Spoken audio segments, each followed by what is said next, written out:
नमस्कार दोस्तों। आशा करता हूँ आप सब बहुत अच्छे होंगे। देखिए, आज हम डिस्कस करेंगे 23 मार्च का द हिंदू न्यूज़पेपर और पीआईबी का इम्पोर्टेंट करंट अफेयर्स। देखिए, सबसे पहले बता दूं कि पिछले 20 दिन से हम करंट अफेयर डिस्कस नहीं कर पाए हैं, क्योंकि मेरे पिताजी का देहांत हो गया था, तो इसी वजह से। तो अब करंट अफेयर आपको बिल्कुल कंटिन्यू मिलेगा। और हमारा पूरे महीने का करंट अफेयर सिर्फ 7 पेज का पीडीएफ होता है, और ये फ्री में आपको हमारा जो टेलीग्राम चैनल है daily the Hindu notes search कर लेना, वहाँ पे अवेलेबल होता है। ठीक है। तो सबसे पहले आज हम बात करेंगे। देखिए, हमारे प्रधानमंत्री साहब को सम्मानित किया जाता है order of the drug Gyalpo. ठीक है। तो ये कहाँ का ऑर्डर है ये भी आपको पता होना चाहिए। कहाँ का ये सम्मान है, जो हाईएस्ट सिविलियन डेकोरेशन है, कौन से का देश का है, ये आपको पता होना चाहिए। तो ये भूटान का है, और भूटान के जो राजा हैं, किंग हैं, उनका नाम बिल्कुल आपको पता होना चाहिए। क्योंकि जो नॉर्मली वनडे एग्जाम होते हैं, एसएससी बैंकिंग पीसीएस के एग्जाम, उनमें ऐसी चीजें पूछ लेते हैं। अब आप कमेंट करके बताओ प्राइम मिनिस्टर कौन है भूटान के। ठीक है। और थिम्पू जो है वो कैपिटल शहर है भूटान का, और डोकलाम स्टैंड ऑफ भी हुआ था 2017 में, अगर हम बात करें। ठीक है। चाइना के साथ में, तो हम वो उसको भी, उसकी जो लोकेशन है मैप में बिल्कुल आपको दिखाएंगे। और प्यारा भारत और भूटान जो है 699 किलोमीटर लंबा बॉर्डर है हमारा और भूटान का, तो ये भी बहुत अच्छी इंफॉर्मेशन आपको ध्यान में रखना है।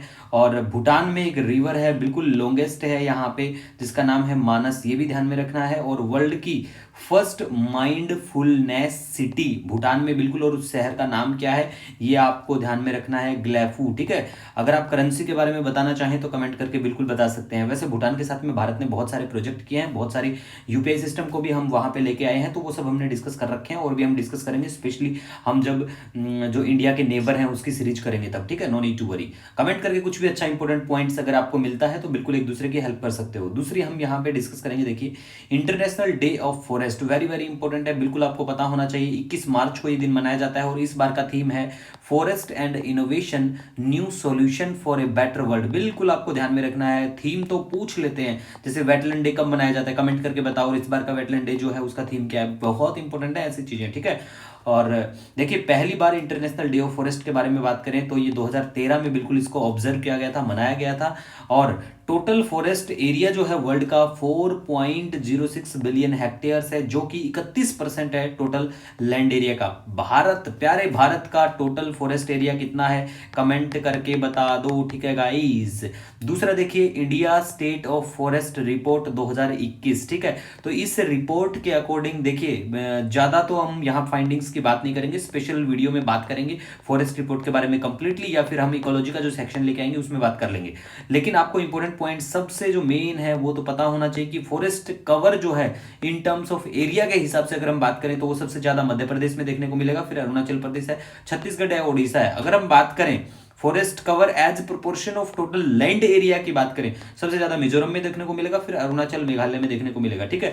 और सबसे ज्यादा अगर हम बात करें ना highest percentage of forest cover की, टाइगर रिजर्व और इनके बारे में बात करें तो पाके टाइगर रिजर्व है, बिल्कुल ये अरुणाचल प्रदेश में है, तो यहाँ पे देखने को मिलेगा। आई थिंक 97% के आसपास है यहाँ पे। ठीक है। तो आपको ध्यान में रखना है। नेक्स्ट हम यहाँ बात करेंगे मारोतिकुरु। ये क्या है, ये देखिए एक बीज होता है, एक प्रकार का सीड होता है, जिसको यूज किया जाता है मेडिसिनल ऑयल बनाने में। था हिंदू में न्यूज में था तो हमने भी बात करी ये चीजें। देखिए, माइनर फॉरेस्ट प्रोड्यूस के बारे में बात करेंगे तो ये चीजें फिर निकल के आती हैं, तो ध्यान में रखना है। ठीक है। नेक्स्ट हम बात करेंगे क्रिटिकल मिनरल चर्चा में। आज अगर बात करें न्यूज़पेपर के बारे में, वैसे देखिए बहुत एक तरह से आप मान सकते हो ऐसे जो टॉपिक होते हैं वो काफी चर्चित रहते हैं, और बहुत बार हम डिस्कस भी कर चुके हैं पहले भी। तो क्रिटिकल मिनरल, सबसे पहले तो क्रिटिकल मिनरल जो नाम है ना, तो ऐसे मिनरल बिल्कुल जो क्रिटिकल हैं। ठीक है। क्रिटिकल क्या है भाई, देखो जो इसेंशियल जरूरी भी है इकोनॉमिक डेवलपमेंट के लिए और नेशनल सिक्योरिटी के लिए भी, और उनकी अवेलेबिलिटी आसानी से नहीं देखने को आपको मिलेगी। ठीक है। तो क्रिटिकल मिनरल्स उनको उस श्रेणी में रखा जाता है। दूसरी बात, अब देखिए, क्या पूरे वर्ल्ड में ऐसा कोई ऑर्गेनाइजेशन है या ऐसा कुछ है जिन्होंने कुछ मतलब जैसे 50 या फिर 100 के आसपास, या कितना भी, मतलब एक फिक्स नंबर ऑफ मिनरल्स को क्रिटिकल मिनरल्स की श्रेणी दी गई है। देखिए, हर देश के हिसाब से अपना अलग अलग है ये वाला जो क्राइटेरिया होता है। जैसे कि यूएस के बारे में बात करें तो उन्होंने अपना 50 मिनरल्स के आसपास को डिक्लेयर कर रखा है कि हमारे क्रिटिकल मिनरल्स है। जापान के बारे में बात करें तो 31 मिनरल के आसपास हैं, और इंडिया के, कनाडा की बात करें तो कनाडा में भी 31 मिनरल के आसपास हैं, और प्यारा भारत 30 मिनरल्स के आसपास क्रिटिकल मिनरल्स हैं हमारे यहाँ पे। ठीक है। ये मिनरल सारे आप देख सकते हो, ये हमारे क्रिटिकल मिनरल हैं, बिल्कुल आपको ध्यान में रखना है। लिथियम जो है वो वेरी वेरी इंपॉर्टेंट है, क्योंकि देखिए लिथियम को हमारा जो डीकार्बोनेशन मिशन है उसमें भी यूज किया जाता है, और दूसरा हमारी जो जो बैटरीज होती हैं इलेक्ट्रिक व्हीकल्स वाली, तो इसमें भी काफ़ी यूज होता है। और लिथियम का आपको भारत में बात करें ना, तो आपको जम्मू एंड कश्मीर J&K में भी देखने को मिलेंगे लिथियम का जो रिजर्व, इतना ज़्यादा नहीं है, नॉर्मली है।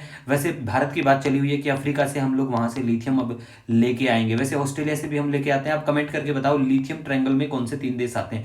मैप में लोकेशन कल दिखा दूंगा, अदरवाइज जनवरी की PDF देख लेना, मैंने सारा कुछ कवर कर रखा है विद मैप के साथ में। और ये कहाँ मिलेगा आपको, टेलीग्राम चैनल सर्च कर लेना, डेली द हिंदू नोट्स, ठीक है, वहां पे जनवरी मंथ सर्च करना, तो आपको जनवरी मंथ की विद मैप के साथ में लोकेशन मिल जाएगा, ठीक है। अब देखिए इंडिया के 30 मिनरल्स को बिल्कुल क्रिटिकल मिनरल्स की श्रेणी में रखा गया है। ये मिनरल यहाँ पे आप बिल्कुल देख सकते हैं, ठीक है। और कौन क्या डिक्लेयर करता है इन मिनरल्स को कि ये क्रिटिकल है या नहीं है, एक एक्सपर्ट कमेटी होती है अंडर मिनिस्ट्री ऑफ माइंस के, तो वो लोग फिर डिसाइड करते हैं कौन से क्या मिनरल क्रिटिकल मिनरल्स की श्रेणी में आएंगे, ठीक है। नेक्स्ट हम बात करेंगे मालदीव के जो प्रेसिडेंट है, नाम याद रखना, मोहम्मद मुइज्जू हैं, ठीक है। ये काफी चर्चित रहते हैं और मालदीव भी काफी चर्चा में रहता है, तो लोकेशन देखते रहिए, वैसे मैं भी आपको लोकेशन घुमाता रहूंगा, ठीक है, कल दिखा दूंगा। नेक्स्ट हम बात करेंगे आयरलैंड के जो यंगेस्ट PM है साइमन हैरिस, ठीक है, नाम याद रख लेना, इंपॉर्टेंट बन जाता है, ऐसा कोई यंगेस्ट ओल्डेस्ट ऐसा कुछ आता है या पहली महिला आती है, ठीक है।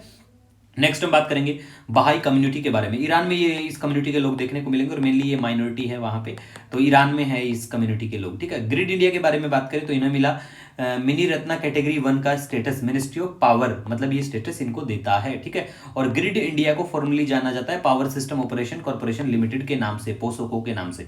अगर किसी भी CPSU को, मान लिया किसी भी जो हमारी सेंट्रल पब्लिक अंडरटेकिंग्स हैं, उनको किसी को भी मिनी रत्ना का अगर स्टेटस मिलता है तो क्या कुछ क्राइटेरिया होता है। देखो, लगातार 3 साल तक वो प्रॉफिट में होनी चाहिए, पॉजिटिव नेट वर्थ होना चाहिए, प्री टैक्स प्रॉफिट 30 करोड़ या उसके उसके बाद में, मतलब क्या होना चाहिए, 30 करोड़ होना चाहिए, या फिर एटलीस्ट 1 ऑफ द 3 ईयर्स में ऐसा होना चाहिए, ठीक है। ये है क्राइटेरिया, मतलब 3 साल में, 1 साल में ऐसा होना चाहिए प्री टैक्स प्रॉफिट 30 करोड़, ठीक है। दूसरा हम बात करेंगे ओमनी बस फ्रेमवर्क के बारे में, ठीक है। तो ये फ्रेमवर्क किसी विदेशी कहीं, मतलब ऐसा नाम मत सोच लेना कि विदेश का या किसी ऑर्गेनाइजेशन का, ऐसा कुछ है।